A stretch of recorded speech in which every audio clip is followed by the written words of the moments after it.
Fat Albert and the Cosby Kids is an animated educational series produced by Filmation and premiered on CBS in 1972, lasting until 7 seasons, with its 8th and final season airing on first-run syndication.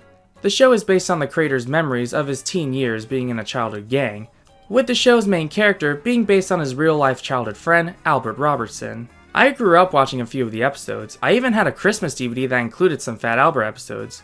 I honestly love watching Fat Albert, I just don't love the show's creator. Honestly, if the creator wasn't so controversial or had a big prominence in the show itself, I would argue that the stories and lessons still hold up to this day. Fat Albert is a very different cartoon series compared to what came before, what came around the time, and what came after. Of course, there have been many cartoons aimed at children that feature human characters going through life. Sometimes they were fun or had small conflict, while others visited darker aspects of life that you wouldn't expect to be talked about in a children's cartoon. A lot of times, these dark episodes handle these serious subjects appropriately and respectfully, without being too off-brand to the overall show itself. Fat Albert and the Cosby Kids was able to get away with discussing a lot of serious topics and issues, some of which are still being challenged to this day. And they were ones that you would never find another kids show talk about. At least to the extent that Fat Albert did. Now here's why I think this works, kind of. The first is that the show was always meant to be educational, and the second is that they appropriately handled the topics covered. While a comedic show at heart, they don't treat the topics like a joke, or make jokes in relation to the issue. They were still able to talk about darker subjects while still being fun, entertaining, and lighthearted. Not every episode handled certain subjects perfectly, but their hearts were in the right mind. There is, however, one episode that you would argue went a little too far with the addition of some minor swear words. No, I am not making this up. There was a Fat Albert episode that actually had some swearing. Very tame ones in my opinion, but still worth mentioning. However, despite this, the episode itself was never banned, but instead edited out the language in future reruns and home video releases. It wasn't until 3 years ago that a VHS recording of the original uncensored airing was found. What was the episode in question? It was titled Busted. It originally aired on syndication on October 20th, 1984, and was the 8th episode of Fat Albert's final season. The main topic of the episode deals with the consequences of breaking the law, which is ironic given what happened to the show's creator. Speaking of which, in my attempt to distance him from the show, I'll be referring to him as simply the narrator for the rest of the video. So how is Busted? How does it compare to other episodes? Did it do a good job handling its message? Well, let's find out. We start the episode off with the series' live-action narrator, warning the audience about its use of, and I quote, strong language. To show it as honestly and effectively as possible, we've used some strong language in today's show. And while it's language you've probably heard before, it's not the kind of language you've heard on the Fat Albert Show. And it is not the kind of language I'd want you to use. Another thing to point out is the fact that this warning was still kept even in edited reruns. Our story goes that the Junkyard Gang are building a water slide, but they decide to go to the city pool instead. But because they have no money for transportation, Albert suggests that they could use their water slide to sell rides. Meanwhile, Rudy is walking down the street and meets up with some guy named Larry. I've had a few deals working, but things have kind of quieted down and I'm getting bored, you know? I kind of like to have some company, you know? Some pals to just kick it with, you know, hang around. Have a few laughs, you know what I mean? I thought maybe you could sponsor me to the gang. Rudy invites Larry to hang out with the gang. Rudy's mom watches him and warns him about how troubled Larry is. Son, that Larry has been in and out of trouble for as long as I can remember. He's just had some bad luck, that's all. That might be, but I think he's made his bad luck. Son, I hope you'll be careful. The wrong kind of friends mean trouble. Later on, Larry sees an empty car with its keys inside. You probably already know where this is going, so I'm gonna let the footage speak for itself.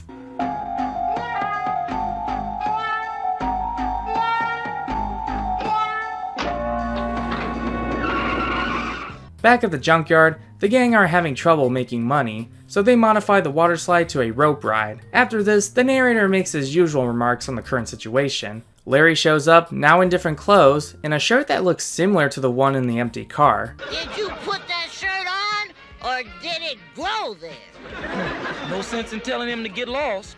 Yeah, how do you hide with that on? I sure hope that ain't contagious. Come on, guys, lighten up. Larry's my pal. Larry tells the gang that he has a car, and that he'd be glad to take him to the city pool. The narrator returns for another remark. We've seen that car before, and we know it sure does not belong to Larry's brother. Yeah, we saw the whole thing earlier. While in the car driving, a police officer comes after them. Because Larry doesn't want to face the facts, we are then treated to a chase scene. Woo-wee! Did you see me diss that cop? Did you see that, how cool I can be? Woo! Got right away from me. Why did you have to do that? What's going on that we don't know about? Well, Fat Albert, it's a long story. That's one story we don't want to hear. Pull over and let us out, man. Come on, man. Don't be getting all upset over nothing. I don't call having a policeman chasing us nothing. And you better let us out right now before I get upset. And you better let yourself out right now before I kick your ass. Good news for Albert, a police car was able to stop him. The bad news for Albert, they're in deep trouble. Even worse is the fact that we never see Larry again for the rest of the episode, so we don't get to see his rightful comeuppance on screen. I want all of you to stand there, and I want you to keep your hands behind your head, and don't move. Is that clear? This is Unit 3, Robert 3-5. Data request. License, Charles Boy, Mary 637. You sure are a scared bunch of kids. Why did you run? Line up. Put your hands on the car. You tried real hard to get away from me. That not only makes me mad, it makes me suspicious. There's something wrong here. I don't know what it is, but you can bet your life I'll find out. Quest wagon, corner 10th Avenue and Bush Street. 10-4, out. The car is stolen. Do you understand what that means? Do any of you know how much trouble you're in right now? I'll tell you how much trouble you're in. You're all under arrest. The narrator commentates on the situation again. Now, I guess Rudy's probably wishing he'd listened to his mother. She told him Larry was trouble, and that's one of the things about parents. Sometimes they can't explain why they know about something. They just know about it. Maybe it's because they're older and more experienced. Maybe it's because they love you. It's probably both of those.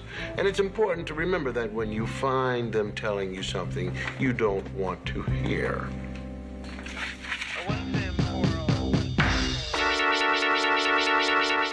Back to the story, the police arrives at Albert's home to explain the unfortunate situation. I stopped a car today. Your son and his friends were in it. The car was stolen. It turns out that the driver of the car is the one who stole it. Albert and his friends didn't know it was a hot car. The officer tells them that he'll take him and the gang to the state prison as a way to scare them into obeying the law.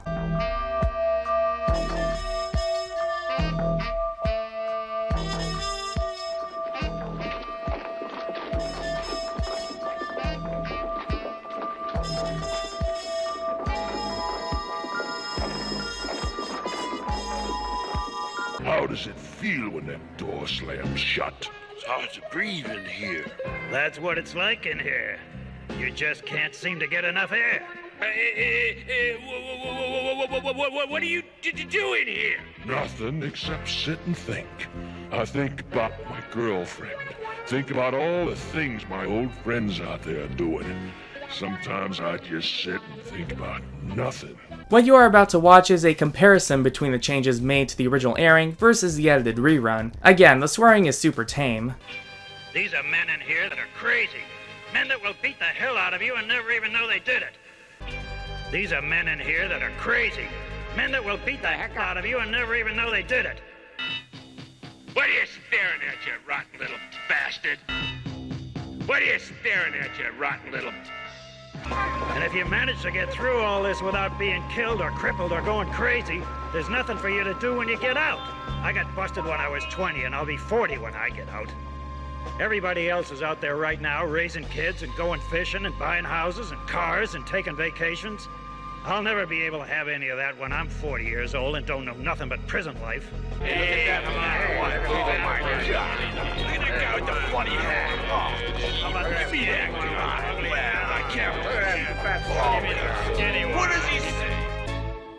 Back at the junkyard, the gang are now reminiscing on their visit to the state prison. Remember that guy? The crazy who tried to grab you? I'll probably never forget him. I sure hope Larry didn't get thrown in with him. Did you see the look on Larry's face when he was going in? Yeah, I wonder what he'll look like when he comes out. I don't even want to talk about prison anymore. Yeah, man. I never again. The episode ends with the gang inviting their parents to watch them do a stunt show, and the narrator explains that the gang made enough money for transportation to go to the pool. So, luckily everyone got just what they wanted. Well, except for the people in prison. They aren't so lucky. They can't go where they want, do what they want, or eat what they want, or anything they want. And don't think it couldn't happen to you, because it could. Well, it did happen to you, so there's that. Now, all of those people who are in prison right now were kids once, just like you. They went to school and they had girlfriends, boyfriends, they played baseball, rode their bikes, just like you. And then somewhere along the way, they did something wrong, something dumb. Maybe it was getting mixed up with a bad crowd, or maybe it was shoplifting or stealing a car. Or doing certain activities with women without their consent. Maybe they even got away with it at first and thought they'd never get caught. They were wrong. Now, they're in prison. Now, prison isn't any fun and it isn't any joke, so play it straight, gang. That way you'll get where you want to go, not where you don't. Right? Right. Ignoring the irony, I do think the episode does a great job demonstrating why you don't want to commit a crime or end up in prison. Now, to be fair, portrayals of prisons are often demonized by the media as a way to scare those from breaking the law. While Fat Albert does present prison in a fairly overdramatic way, you still don't want to end up in prison regardless. My only criticism would be its plot holes. We don't get to see Larry after the gang gets caught, though it was implied that he did go to jail. But still, I would rather see the look on that asshole's face when he gets sent to prison. I also would have wished that the main police officer would at some point apologize to the gang for his misunderstanding, which was also implied after he tells Albert's parents that the gang did nothing wrong. But man, that prison scene. I mean, this episode was all fun and games until Larry showed up. After that, everything was taken seriously. Now, I haven't seen every single episode of the show, but from what I've heard, the last season was when the show delved into more serious, darker subject matters. And this episode was no exception. I assume it's because of the fact that the season was syndicated. Most syndicated cartoons from the 80s had some looser restrictions to what they could show, unlike cartoons that were network exclusive. That could also explain why the episode was initially able to get away with using actual swear words. I mean, you'd think something like the word bastard would have gotten it instantly banned. This could have had the same legacy that episodes like Dexter's Rude Removal and Rocco's Leapfrogs have, but no, all they had to do was edit out the cussing, and that's all they really needed to do. I mean, Rude Removal had all its cursing bleeped out, yet it still went unaired for 15 years. I also forgot to mention its cheesy animation, though that's mainly because almost all the episodes of the show had very strange animations. Whether it be close-ups of a character's silly reaction, reusing the same walking and running animations for pretty much everything, etc, etc. I think it makes the show ironically funny in that aspect, like the animation falls into the so bad it's good territory. Overall, Busted was a pretty solid episode of Fat Albert and the Cosby Kids. It dared to be different from a usual Fat Albert episode, and certainly didn't talk down to its audience. They treated the situation seriously, or at least as seriously as the show could get. They really wanted to show you the dangers and consequences of prison life, and I think they somewhat succeeded. Let me know in the comments if you'd like me to cover more Fat Albert episodes in the future. I had a lot of fun covering this one. And as always everyone, I'll see you real soon.